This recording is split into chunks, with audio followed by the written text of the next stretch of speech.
presa no Brasil? Quem são elas? Como vivem? E o que o Estado brasileiro oferece? Quais seriam as alternativas penais? Por que não haveria machismo no mundo do crime, se o machismo está na sociedade brasileira?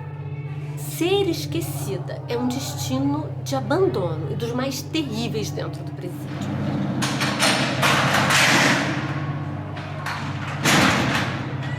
Cadeia Relatos sobre Mulheres, ele é um livro que conta histórias curtas.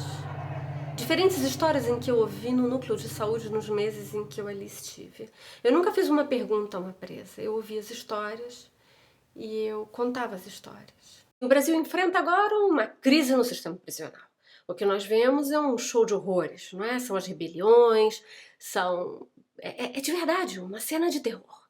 E aí talvez nós começamos a perguntar, e são homens na cena de terror, homens entrando nos presídios, homens descritos como facções em matança mútua. E onde estão as mulheres do sistema prisional? Quem são elas? Como vivem?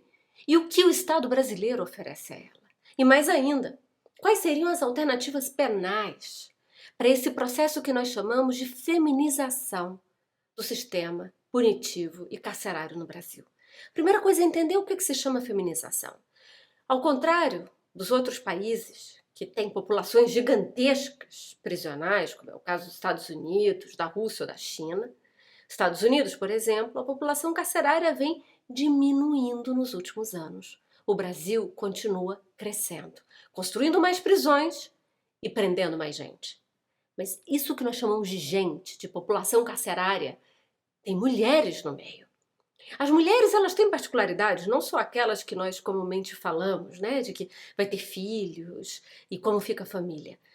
Essas, talvez as mais populares, né, da vida cotidiana das mulheres, é que nos importam a pensar como esse crescimento do sistema penitenciário brasileiro toca nas mulheres. São as mulheres que têm filhos. São as mulheres em que a casa ficou do lado de fora do presídio. São as mulheres em que tem uma rede estendida de cuidados de dependência, que uma vez que ela é presa, uma economia doméstica de sobrevivência e do cuidado foi afetada.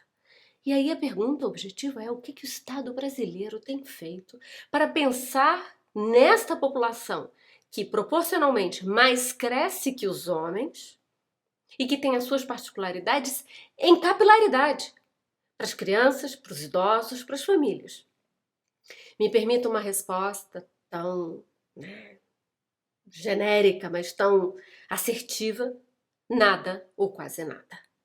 Nós temos convenções, acordos, tratados em que o Brasil é signatário, que reconhece, por exemplo, que uma mulher que tenha uma criança recém-nascida, uma criança até 6 anos de idade, ela tem o direito de ou estar em prisão domiciliar, ou seja, estar em casa, sob a tutela, sob a vigilância do Estado, mas cuidando do seu filho, ou manter a sua criança com a sua presença junto de si no presídio.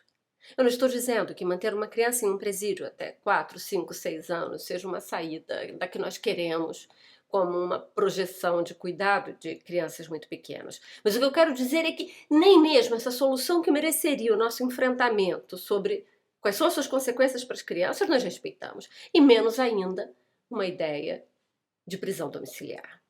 Prisão domiciliar para as mulheres com crianças na primeira infância não deve ser entendido como uma benesse, mas como um interesse mútuo de todos nós. Quanto melhor essas crianças forem cuidadas, quanto melhor essas mulheres forem cuidadas nas suas relações familiares e afetivas, melhor para a criação de vínculos naquilo que o presídio tem de mais perverso, que é uma apartação social. Ou seja, uma separação. Não é só viver numa cela, é mais do que viver numa cela.